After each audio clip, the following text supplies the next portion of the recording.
Bom dia, boa tarde, boa noite a você que nos assiste. Seja bem-vindo a mais um culto online da Igreja Batista Paulistana. Que alegria nos reunirmos aqui online, né? Nesse tempo de celebração, de adoração. E hoje, domingo, estamos aqui na perspectiva de que o Senhor falará com cada um de nós e também na perspectiva de que você possa falar com Deus, que você possa ouvir a voz de Deus e que a sua voz também, as suas orações sejam ouvidas pelo Senhor. Que nós tenhamos agora um momento de adoração verdadeiro e sincero. E eu quero te convidar a orarmos mais uma vez e pedimos a bênção do Senhor sobre esse tempo em que nós refletiremos sobre a palavra de Deus. Vamos orar? Obrigado, meu Deus, pela oportunidade que o Senhor nos concede para buscarmos a Tua presença e aqui orarmos. E oro para que o Espírito Santo, o Teu Espírito Santo ilumine as nossas mentes e os nossos corações para compreendermos a Tua vontade, os Teus desígnios, os Teus propósitos e para entendermos a Tua palavra e o Teu querer sobre nós. Nos transforma segundo a Tua imagem e nos faz sermos pessoas mais parecidas com o Senhor Jesus, que Te exaltam, que Te honram e que Te glorificam, meu Pai. Oramos a Deus para que a Tua palavra nos faça, Deus, mais semelhantes ao Teu querer e que o Senhor seja exaltado nesta hora. Obrigado. Fala conosco e usa a minha vida na pregação da Tua palavra, em nome de Jesus. Amém. Diga aí amém, né? Escreva aí amém no bate-papo. Lembrando, se você está nos visitando online hoje, se você está no nosso culto online pela primeira vez, se você é um visitante, nós queremos orar por você, né? Está aparecendo aí um QR Code na sua tela, você pode apontar o seu celular e você pode escrever o seu nome, o seu contato, nós entraremos em contato com você e estaremos em oração pela sua vida. Então, se você está nos visitando, né, e quer crescer mais, e quer conhecer mais do amor de Jesus, e quer caminhar com a gente, escreva para nós, aponte aí o seu celular, a sua câmera aberta para o nosso QR Code, e nós queremos te receber. Ou também você pode escrever agora no culto online, no nosso chat ao vivo, um bom dia, sou novo aqui, e aí nós também te receberemos com muito carinho, tá bom?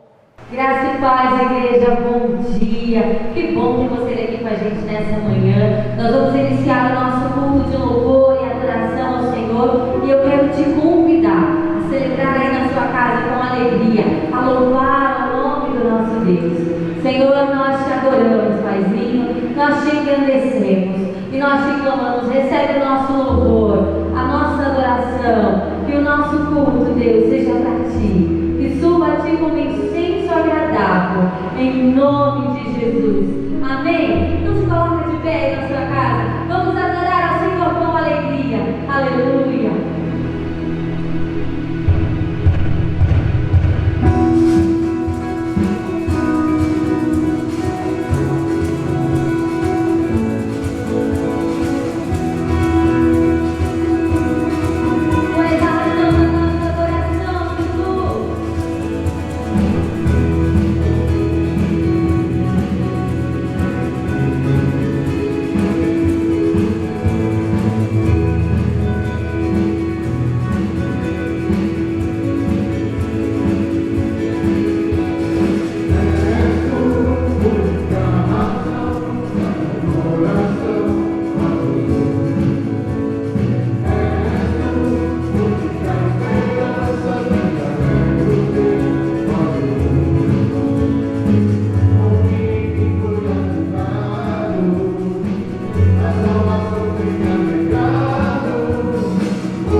Nessa manhã refletiremos, ou tarde ou noite, nesse dia refletiremos sobre o seguinte tema: o teste da prosperidade.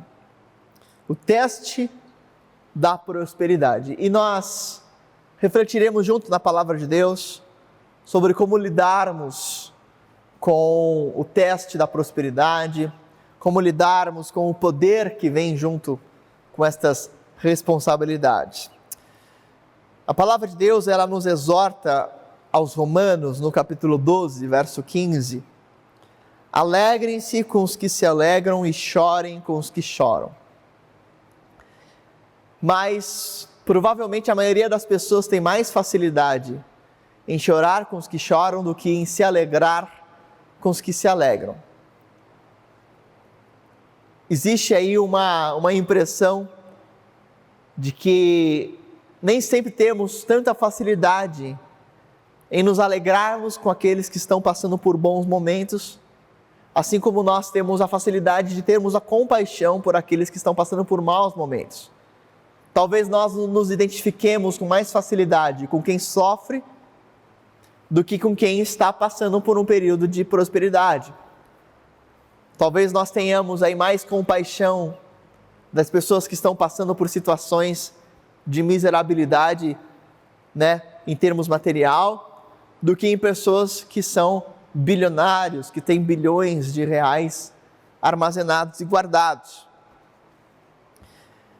Quando a gente vê nas redes sociais, fotos de personalidades ou de pessoas que postam aí jantares de luxo, ou que estão nos seus jatinhos particulares, ou nos seus confortos em hotéis, privilegiados, nós já temos a tendência de racionalizar, acreditando que essa pessoa não merece tamanha riqueza e que ela não é digna de ter tudo isso, Muitas pessoas têm essas ideias, principalmente sobre personalidades da área de futebol, ou influenciadores digitais, que ganham bastante dinheiro e às vezes a gente pensa assim: poxa, mas essa pessoa não merece tudo isso, eu aqui que trabalho de sol a sol, não ganho tudo isso, esse cara ganha tudo isso para jogar uma bola, ganha tanto dinheiro para fazer tal coisa, e aí nós desprezamos muitas vezes a prosperidade, ou acreditamos que essas pessoas não são dignas de tal prosperidade. Mas há um ensino na palavra de Deus que nos dá luz sobre essa situação e sobre esse conceito, que é sobre como lidarmos com essas circunstâncias, que é o texto do apóstolo Paulo aos Filipenses, no capítulo 4, a partir do verso 10, nós lemos assim: como eu me alegro no Senhor por vocês terem voltado a se preocupar comigo. Eu sei que sempre se preocuparam comigo, mas não tinham oportunidade de me ajudar. E não digo isso por estar necessitado, pois aprendi a ficar satisfeito com o que tenho. Sei viver na necessidade e também na fartura. Aprendi o segredo de viver em qualquer situação, de estômago cheio ou vazio, com pouco ou muito. Posso todas as coisas por meio de Cristo que me dá forças. Aleluia por esse texto. Porque a verdade desse ensino da palavra de Deus para nós é que nós precisamos aprender a viver com pouco e aprender a viver com muito. É preciso sabedoria e é preciso propósito eterno para sabermos lidar com as privações e com a abundância.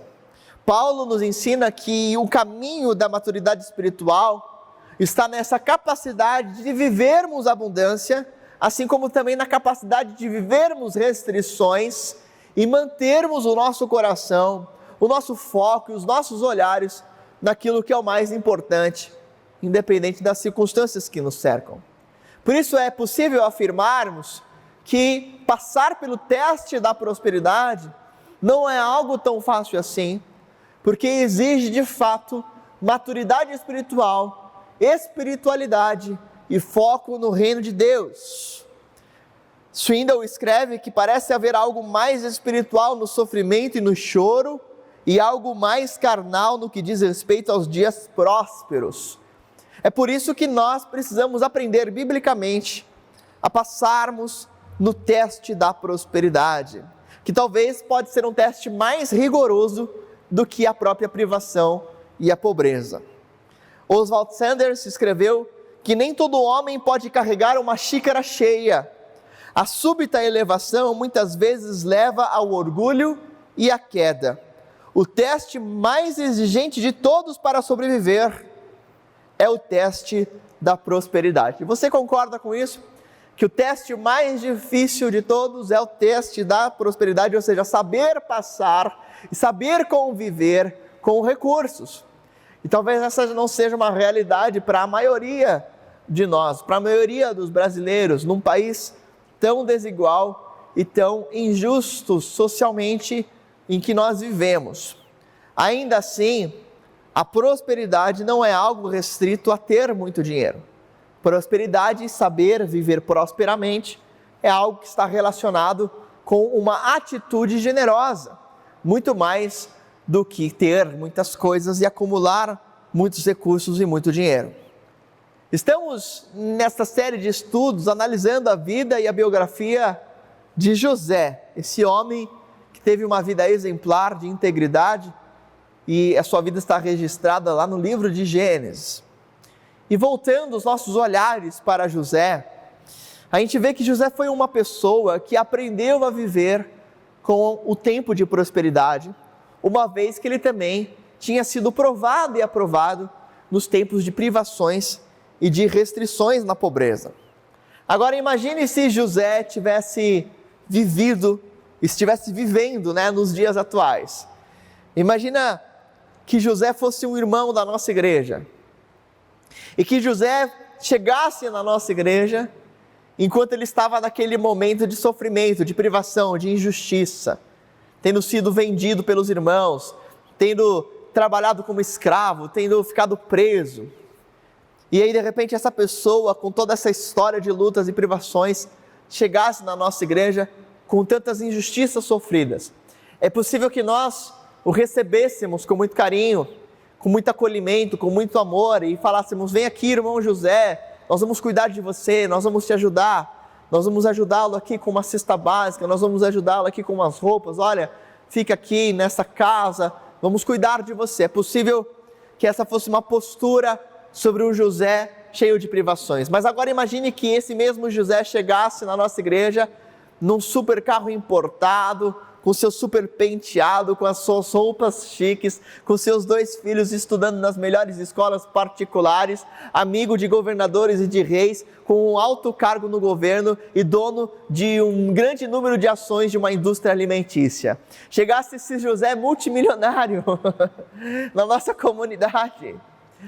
E possivelmente nós não teríamos o mesmo tipo de tratamento, de compaixão, no sentido de termos compaixão, de termos esse tamanho acolhimento, porque a nossa tendência é olhar com uma certa inveja, às vezes, com desdém, para quem tem mais do que nós.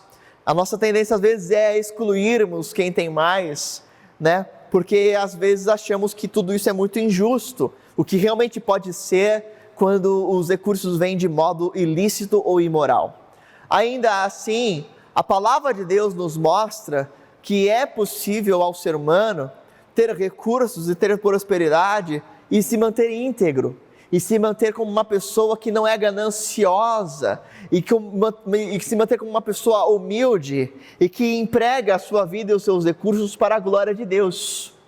E esse é o nosso alvo aqui, e esse tem que ser o nosso sonho, que Deus nos faça pessoas prósperas para a glória de Deus. Nós não temos que ter medo da riqueza, nós temos que ter medo do orgulho, da ganância e do pecado. Mas nós temos que aprender que a prosperidade pode ser usada em integridade, para que Deus seja exaltado e glorificado. Plutarco, um filósofo do primeiro século, escreveu que a autoridade e o cargo demonstram e tentam a índole dos homens, movendo cada paixão e descobrindo cada fragilidade.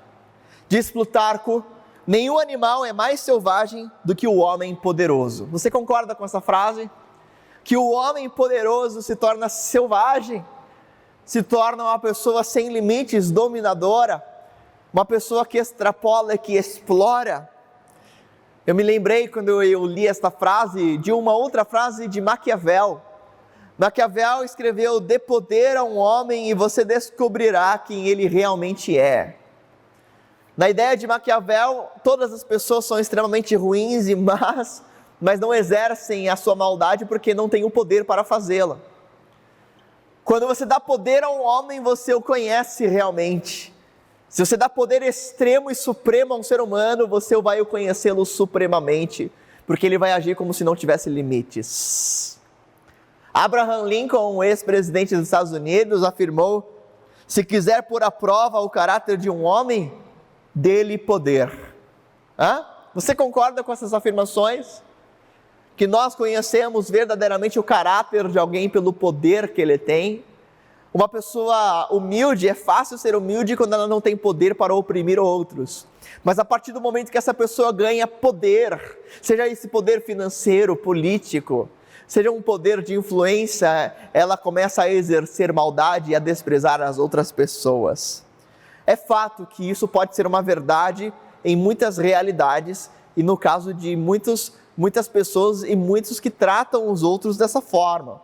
Esses ditados são conhecidos e reconhecidos, mas não são bíblicos necessariamente. Esses ditados podem trazer uma verdade sobre a sociedade humana, mas não é uma verdade absoluta sobre quem nós podemos ser em Cristo. De fato, o nosso mundo está cheio de exploradores. É fato que a nossa sociedade está cheia de pessoas que se enriqueceram ilicitamente, ou pessoas que buscaram o poder a todo custo, pisando em outros, oprimindo outros, subindo sobre outros. Essas pessoas foram escalando as escalas de poder e do dinheiro, oprimindo outros e deixando outros mais pobres e fazendo com que outros perdessem as suas oportunidades. Existem pessoas que fazem isso no nosso mundo, mas também existem pessoas a quem Deus concedeu poder, riquezas e autoridade e continuam com seus corações íntegros, humildes e assim passam a glorificar a Deus a partir das suas posições. Por isso, somente passam no teste da prosperidade aqueles que foram devidamente forjados em seu caráter e assim evidenciam uma maturidade que supera as provas da privação e da abundância. O que eu quero afirmar aos irmãos é que, biblicamente, precisamos de maturidade espiritual para sabermos lidar com a abundância e com as privações. E conforme a nossa maturidade, o nosso foco na glória de Deus, nós o honraremos e cumpriremos a sua missão em qualquer circunstância. E o meu desejo, a minha oração para você, é para que você passe a glorificar a Deus, tendo muito ou tendo pouco. Que você viva um coração generoso em qualquer momento da sua vida. Neste momento em que nós enfrentamos no país, ou em outros momentos de abundância ou de prosperidade, que sonhamos em um dia ter. A integridade diante de Deus, como um valor interno, é o meio principal para evidenciar grandeza e se conquistar o respeito alheio. A integridade é o que nos dá verdadeiro poder. O poder não vem do dinheiro, o poder não vem da posição política, o poder não vem da influência e nem do cargo. O verdadeiro poder bíblico vem da integridade diante de Deus. Com a integridade nós ganhamos o poder para deixarmos um verdadeiro legado na vida das pessoas ao nosso redor. Por isso eu quero trabalhar com os irmãos hoje duas marcas de uma verdadeira integridade que é construída internamente e se faz evidente na prosperidade. Veja, passar pelo teste da privação e pelo teste da prosperidade vai gerar marcas internas em nós. E essas marcas se tornam evidentes na prosperidade. Essas marcas são construídas por esses testes e vão forjando o nosso caráter. E a primeira marca, o primeiro poder que o teste da prosperidade evidencia em nós é o poder do esquecimento das mágoas inferidas. Este é um poder grande da prosperidade. Este é um poder que nós precisamos perseguir, o poder de esquecer as mágoas. Aí você está falando assim, pastor, não existe esse negócio de esquecimento das mágoas. Calma lá, calma, espera. Vamos voltar aqui para a história de José. José, quando ele se torna o primeiro ministro de Israel, ele recebe um novo nome e é dado a ele uma esposa egípcia, que era filha de um sacerdote. José tem uma esposa só, diferente do seu pai. José casa-se com uma esposa, ele era monogâmico, ele glorificava a Deus dessa forma. E José tem 2 filhos. Ele chama esses seus 2 filhos, um deles é chamado de Manassés, e o outro filho de José é chamado de Efraim. E é importante aqui destacar que os nomes na antiguidade, eles tinham um grande simbolismo. Então as pessoas não escolhiam nomes aleatoriamente, ou porque estava na moda. Qual que é o nome da moda? Deixa eu ver o nome. Se você parar para ver aí no registro de nomes de bebês nos últimos anos, você vai ver que tem os nomes da moda. Cada ano tem um nome campeão. Mas na antiguidade não tinha nome da moda. Na antiguidade as pessoas escolhiam os nomes de acordo com o que aquilo simbolizava para eles. Os nomes representavam uma marca poderosa na vida dos pais. Então os pais, de acordo com as marcas que eles tinham na vida, eles atribuíam nome aos seus filhos que os lembrassem das suas próprias marcas pessoais. E foi assim com vários personagens bíblicas. Vemos em Gênesis capítulo 41, versos 51 a 52, o seguinte: José chamou o filho mais velho de Manassés, pois disse: Deus me fez esquecer todas as minhas dificuldades e toda a família de meu pai. E José chamou o segundo filho de Efraim, pois disse: Deus me fez prosperar na terra da minha aflição. Olha só as marcas de José representadas nos nomes dos seus filhos. O primeiro filho, Manassés, José falou assim: Deus me fez esquecer as minhas dificuldades. É por isso que eu afirmo que o primeiro poder que é evidente no teste da prosperidade é o poder do esquecimento. Poder do esquecimento das mágoas inferidas por outros.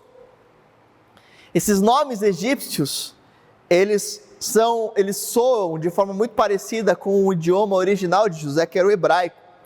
Eles possuem significados importantes, como eu já disse para vocês. Manassés é derivado do termo hebraico que equivale à palavra esquecer.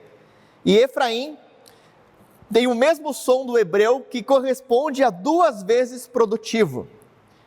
Com a descendência do plural, essa palavra transmite a ideia de benefício duplo, ou bênçãos múltiplas. O que José estava proclamando com o nascimento dos seus filhos?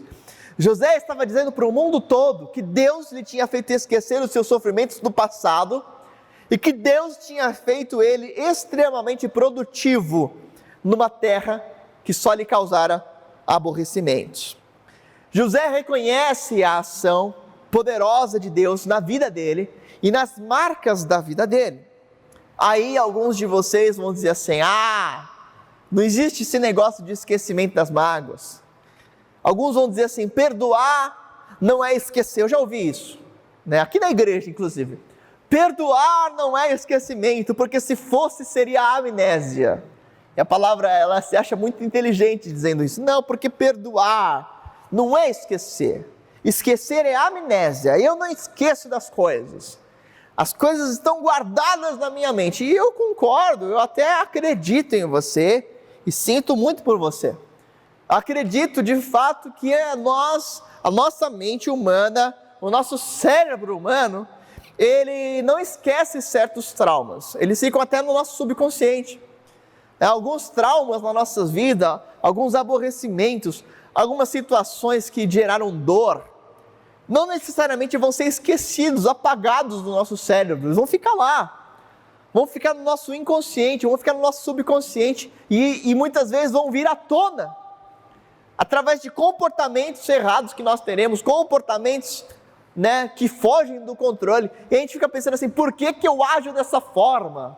Porque tem lá um trauma no seu inconsciente que você não esqueceu, que está no seu cérebro. Agora, o que a palavra de Deus quer dizer quando José afirmou categoricamente: Deus me fez esquecer as mágoas do passado. Obviamente que José se lembrava do que tinha acontecido com ele. Então, é claro que você não tem um ataque de amnésia. É óbvio. É óbvio que você de repente vai fazer: nossa, esqueci tudo que fizeram comigo. Você vai dormir, acordar e falar: nossa, esqueci tudo. Não, não é assim que acontece. É óbvio que você continua lembrando das coisas. É óbvio que você não sofre uma amnésia. E obviamente perdoar não é esquecer no sentido da amnésia das coisas, mas perdoar é esquecer sim, no sentido bíblico do que Deus realiza em nós. E o que Deus realiza em nós? O que Deus tinha feito em José? Deus tinha feito José superar aquelas dores. Deus tinha concedido a ele a graça de se concentrar em novas e produtivas tarefas e atribuições. O que José está dizendo não é que ele tinha apagado da memória, ele lembrava tudo o que os irmãos tinham feito contra ele. Ele lembrava o que Potifar tinha feito contra ele. Ele lembrava o que ele tinha sofrido, o esquecimento do copeiro. Ele lembrava de tudo isso. Mas sabe o que ele fazia questão de lembrar também? E de trazer à mente também? Não só tudo o que ele tinha sofrido, mas tudo o que Deus estava fazendo na vida dele. O apóstolo Paulo escreve em Romanos capítulo 5, verso 20, algo maravilhoso, que eu quero ler para os irmãos, na paráfrase A Mensagem, escrita por Eugene Peterson. Então, numa tradução alternativa de Romanos 5, 20, ficou desse jeito: mas o pecado não tem uma só oportunidade ao competir com o perdão agressivo que chamamos graça. Quando se trata de pecado versus graça, a graça ganha facilmente. Aleluia! Perdão agressivo é o que chamamos de graça. Perdão agressivo. O pecado é totalmente superado pela graça. Onde abundou o pecado, superabundou a graça. O que isso significa? Não é que você sofre um ataque de amnésia, mas que a graça se torna tão maior que você não tem tempo para remoer as mágoas. O Swindoll comenta sobre essa graça: nunca conheci ninguém que tivesse compreendido realmente e aceitado a graça e continuasse também a guardar ressentimento, porque ressentimento e graça são opostos. Se você entende a graça de Deus, o perdão de Deus sobre a sua vida, não há espaço para ressentimento. Na prática, o esquecimento trazido por Deus é a capacidade, não de apagarmos coisas, mas de nos lembrarmos intencionalmente da esperança que vem do Senhor. Então, o que é o esquecer bíblico? Esquecer biblicamente das mágoas é lembrar-se intencionalmente da esperança do Senhor. Diga aleluia. Esquecer-se diante de Deus é lembrar-se de Deus. É o que o profeta Jeremias fazia questão de fazer. Ele escreve lá em Lamentações capítulo 3, verso 19 a 24. Lembro-me da minha aflição, do meu delírio, da minha amargura e do meu pesar. Lembro-me bem disso tudo, e a minha alma desfalece dentro de mim. Todavia, lembro-me também do que pode me dar esperança. Graças ao grande amor do Senhor é o que não somos consumidos, pois as suas misericórdias são inesgotáveis. Renovam-se cada manhã, grande é a sua fidelidade. Eu digo a mim mesmo, a minha porção é o Senhor, portanto nele porei a minha esperança. Diga aleluia, porque o Jeremias está fazendo aqui um exercício intencional de memória. Ele está dizendo para si mesmo: eu digo para mim mesmo, o Senhor é a minha porção. Jeremias está dizendo assim: olha, eu sei tudo que eu vivi no passado, eu sei todas as mágoas, eu sei os sofrimentos, as privações, mas eu também me lembro do que pode me trazer esperança, porque a esperança supera o trauma, porque a esperança supera a dor. E ele fala: eu lembro e eu digo para mim mesmo. O que é isso? Um exercício intencional de se lembrar.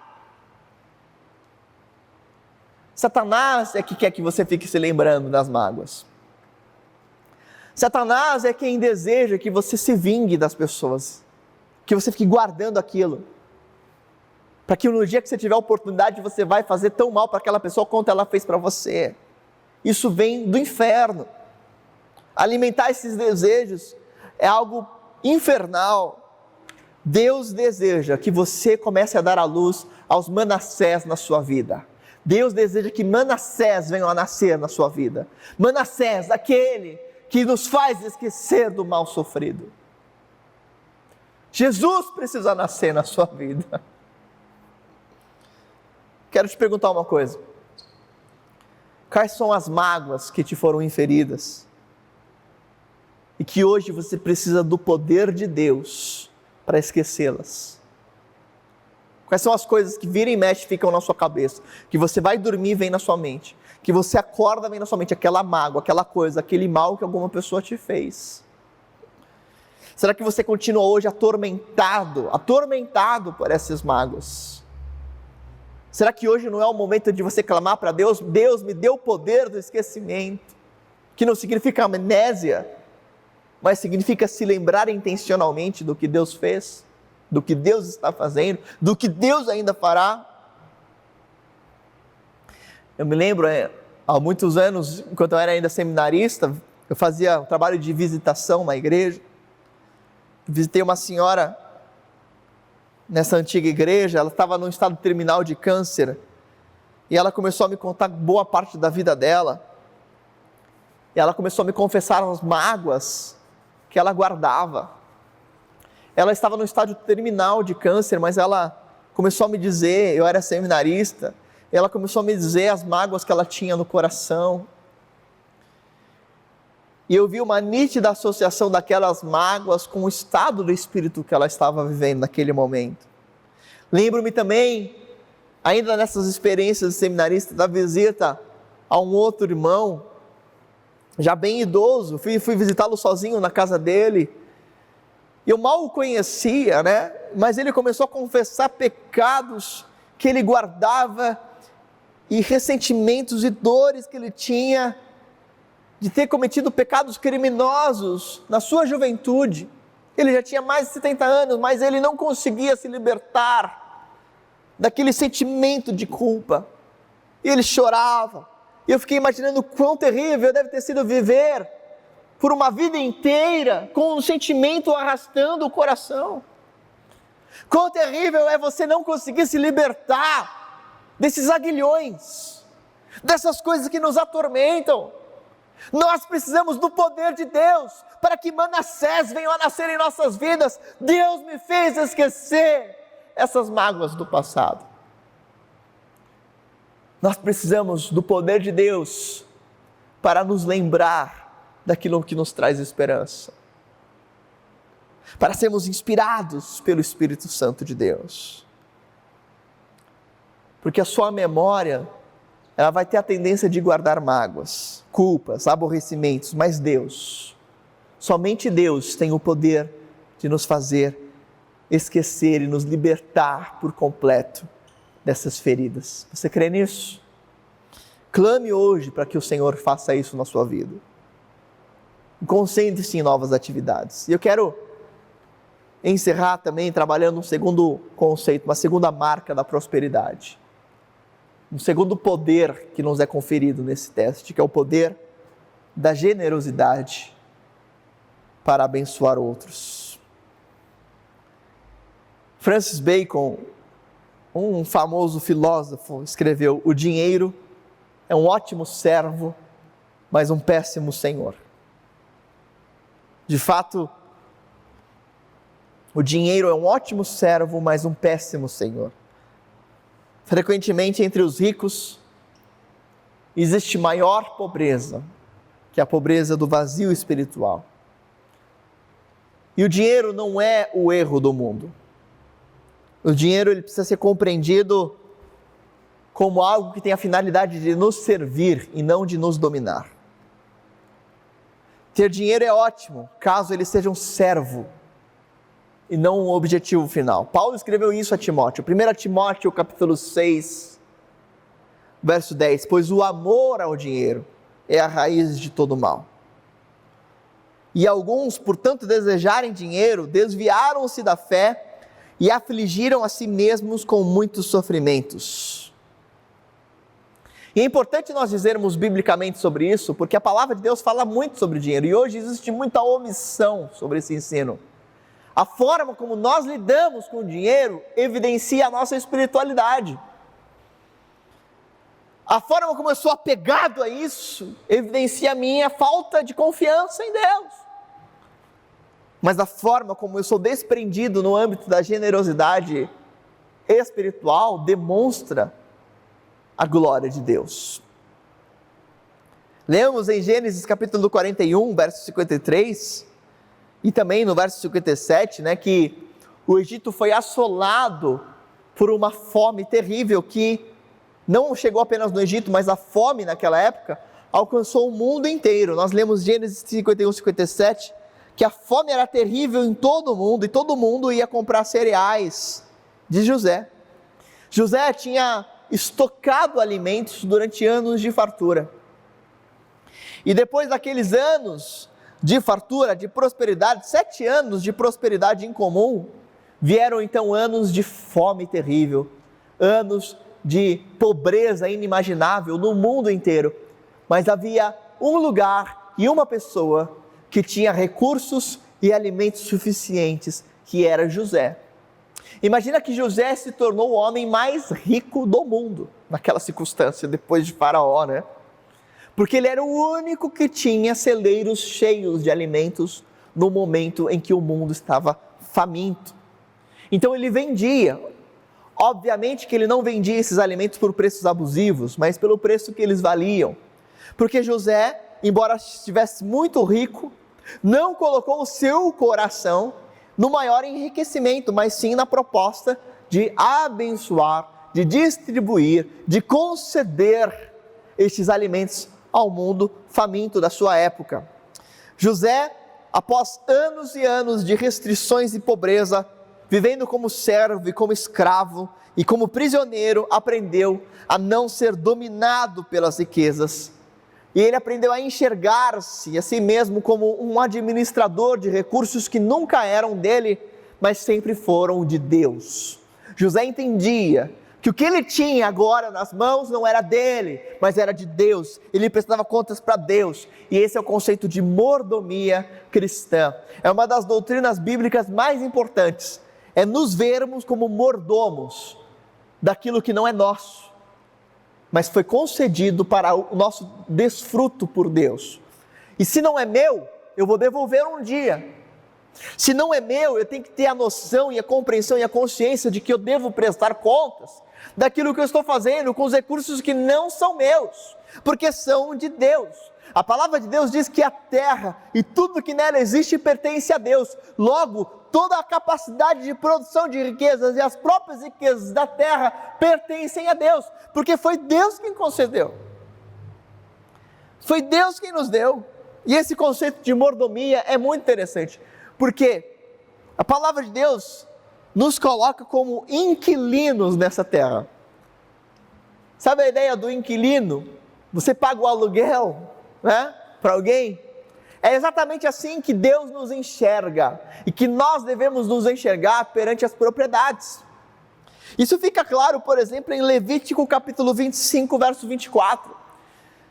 Lá Deus escreve sobre a lei do ano do jubileu, que a cada 50 anos as terras e as propriedades vendidas precisavam ser devolvidas para os proprietários originais, que eram os proprietários conforme a divisão original das terras, das tribos, das 12 tribos de Israel, quando as terras foram divididas entre todos. Por que Deus faz isso? Para existir uma equalização social, uma divisão social das terras entre as pessoas. Mas mais importante do que isso, é por causa desse princípio, Levítico 25, 24, vou ler na versão A Mensagem. A terra não poderá ser vendida de forma definitiva, porque ela é minha, e vocês são estrangeiros, vocês são os meus inquilinos. Tratem de garantir o direito de resgate de qualquer parte da terra que vocês possuam. E eu estava lendo esse texto nessas semanas e eu fiquei assim impressionado com a verdade e o princípio bíblico atemporal desse texto. Você já parou para pensar que tudo que está nas suas mãos que tudo que você conquista, que tudo que vem, todo o seu salário, todos os seus recursos materiais, a sua terra, a sua casa, propriedades, de fato pertence a Deus. E Deus te emprestou, e Deus te dá usufruto. Sabe um contrato de usufruto? Ele fala assim, olha, Deus fez assim, eu vou permitir com que os meus filhos usufruam, e as minhas criaturas usufruam, mas é minha. Quando você tem um contrato de usufruto, você não pode sair vendendo as coisas. Você não pode sair fazendo o que se quiser. Você tem que pedir autorização. Você pede autorização para o proprietário. E no caso aqui, significa o seguinte, nós temos um contrato de usufruto com Deus, dos nossos recursos, do nosso trabalho, da terra, de tudo que nós fazemos. Significa que tudo que nós fizermos precisa ser feito de acordo com a vontade de Deus. E para a glória de Deus, e para a obra de Deus, e para o reino de Deus. E há um ensino também muito negligenciado nas igrejas hoje em dia, que é um ensino sobre o dom espiritual da generosidade. Quando nós entendemos o dom da generosidade, nós começamos a compreender esse princípio de uma forma mais ampla e aplicada. Paulo escreve aos Romanos no capítulo 12, verso 6.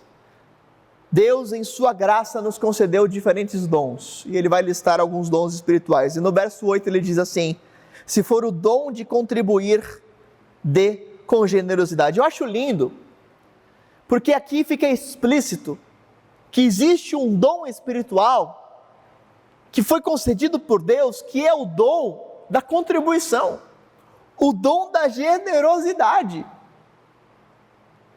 O apóstolo Paulo também escreve sobre isso em 2 Coríntios, capítulo 9, verso 8 e 11, e também no verso 15. Ele está falando sobre um levantamento de ofertas para auxiliar os irmãos necessitados nas igrejas.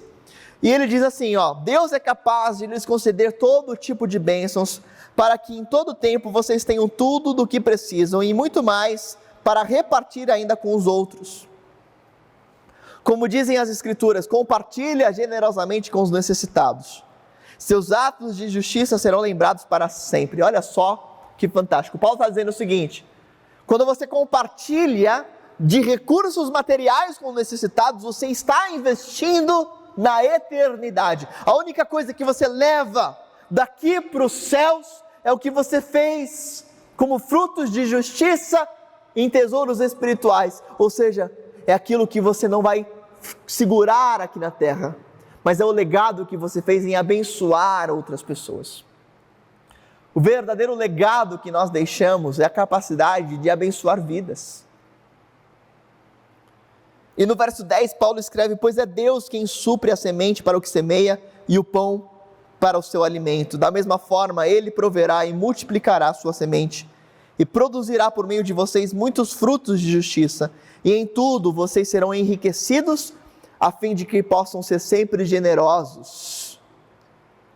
E quando levarmos a sua oferta para aqueles que precisam dela, eles darão graças a Deus. E no verso 15, graças a Deus por essa dádiva tão maravilhosa, que nem as palavras conseguem expressar. Paulo diz claramente que abençoar os necessitados é uma dádiva, é um dom, é um presente, é uma graça. Nós temos a graça de sermos generosos, nós temos a graça de ajudar, a nós foi dado o privilégio de abençoar outros. Eu me lembro de Viktor Franklin, que escreveu, depois de ter passado anos no campo de concentração nazista, as pessoas têm o suficiente com que viver, mas não têm nada por que viver. Tem os meios, mas não tem o sentido. De fato, ter recursos não é o problema é você não ter um propósito e achar que os recursos têm como finalidade apenas servir a si mesmo. Isso é viver um vazio absoluto. Não olhar para o lado, não olhar para o próximo, não olhar para as necessidades. É viver para a própria morte. Agora, eu quero destacar para os irmãos um ensino final sobre o dom da generosidade. Porque talvez você pense assim, mas eu não tenho esse dom. Porque eu tenho tão pouco, não tenho nada. O que eu vou dar? Obviamente que vivemos em um momento em que muitas igrejas fazem exploração desse tipo de prática e de ensino. E falam para que você dê o que você não tem. Isso não é bíblico.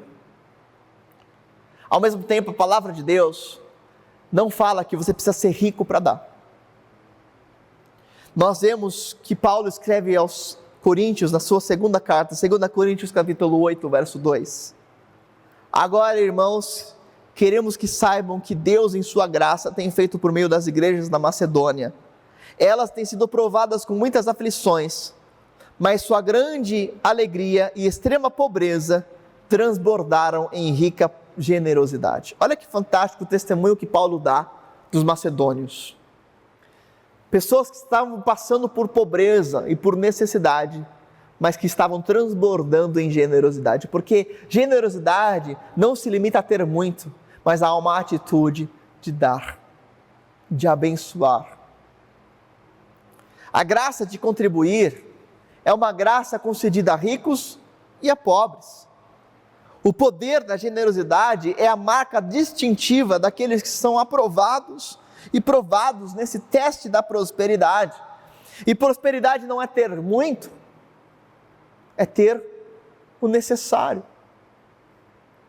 E generosidade não é feito por quem é rico, mas por quem tem a capacidade de viver o dom da entrega. Óbvio que isso não significa você se comprometer financeiramente e você entregar o que você não tem e você deixar de comer, e ninguém está pedindo para você fazer nada disso. Por favor, não faça. Mas a nossa espiritualidade é evidenciada pelo nosso orçamento. Porque se no seu orçamento pessoal, familiar, tem espaço para tudo, menos para a generosidade, é porque a sua espiritualidade está deficitária. Se lá no seu orçamento familiar tem espaço para as coisas essenciais, as compras do mês, alimentação, mercado, consumo, água, luz, internet, telefone, e depois tem espaço para as outras coisas importantes, né? Como a educação, como os seus próprios poupança, o aluguel, moradia, etc. E depois tem espaço para lazer, e aí não sobra mais nada, é porque você está desorganizado de alguma forma. Porque a generosidade não é feita com aquilo que sobra. A generosidade é feita com a minha disciplina, daquilo que eu tenho. A graça de contribuir não é uma graça concedida apenas a alguns poucos privilegiados. A verdade é que a nossa integridade é evidenciada quando eu contribuo tendo muito ou tendo pouco, de acordo com a proporção que eu tiver. Quem tem mais tem o privilégio de doar mais, quem tem menos tem a oportunidade de doar segundo as suas próprias capacidades. Pela graça de Deus, nós vivemos oportunidades de sermos generosos hoje. E eu quero convidar e conclamar você que me assiste a ser alguém que vai começar a praticar a generosidade. Nós temos hoje uma campanha que vai até o dia 25 de abril. Nós entregaremos no dia 25 de abril cestas básicas para famílias em necessidade. Famílias no entorno da região central da cidade de São Paulo, que agora nesse momento de pandemia perderam as suas rendas, o seu sustento. E nós queremos entregar cestas básicas, alimentos. Você pode doar alimentos aqui na nossa igreja. 1 quilo de alimento em horário comercial. Mas você também pode doar o valor de uma cesta básica na conta bancária da nossa igreja e identificá-la como oferta para cestas básicas. Talvez algo que não vai pesar tanto no seu orçamento, que você pode se organizar, mas vai fazer toda a diferença na vida de alguém, de uma família. É uma oportunidade, é um dom, é uma graça, é um privilégio que você vai ter diante de Deus de praticar a generosidade e glorificar ao Senhor, investir na eternidade. Nós temos também ao longo desse ano diversos desafios financeiros para o sustento de projetos missionários. O Lar Batista de Crianças, Casa Ayás, Cristolândia, que é a Casa de Recuperação de Dependentes Químicos, missionários entre indígenas, missionários na Ásia, missionários no sertão, todos os projetos que serão abençoados financeiramente, porque dependem desse sustento, dependem da generosidade do povo de Deus. E eu quero te incentivar a colocar no seu orçamento mensal familiar uma doação para o sustento desses projetos. Faça isso como uma atitude de adoração, para a glória de Deus, como algo que vai revelar que na sua vida e na sua família, Deus está sendo exaltado e glorificado com tudo o que você tem, porque você reconhece que vem das mãos dEle. Organize-se para isso e glorifique o nome do Senhor Jesus assim.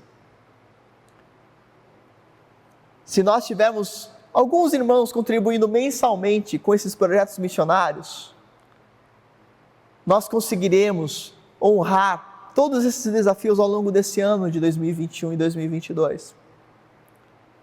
Por isso, considere diante de Deus o privilégio de ser um abençoador. Não importa o valor, e ninguém está pedindo valor específico, mas importa a sua atitude, que você faça com a alegria e com uma atitude de adoração. E eu quero expressar a minha gratidão diante de Deus, a todos vocês que são fiéis nas contribuições. Que Deus continue a trazer sobre vocês prosperidade e a graça de contribuir. Quero lembrar os irmãos que com a autoridade surge a necessidade de prestar contas. Quanto mais você tem, saiba que mais você prestará contas. Passar pelo teste da prosperidade é algo que nos deixa marcas poderosas. Eu quero lembrar das duas marcas, o poder do esquecimento das mágoas e o poder da generosidade para abençoar outros. Por isso, meus irmãos, eu oro para que você seja um dos Josés dos nossos dias. E para que entre nós haja mais pessoas levantadas por Deus para abençoar o mundo em que nós vivemos hoje. Seja você, a partir de hoje, um abençoador de vidas, uma pessoa generosa, uma pessoa que não está amarrada e presa por traumas do passado, mas que se apega à esperança em Cristo Jesus. Amém? Deus abençoe sua vida. Um grande abraço.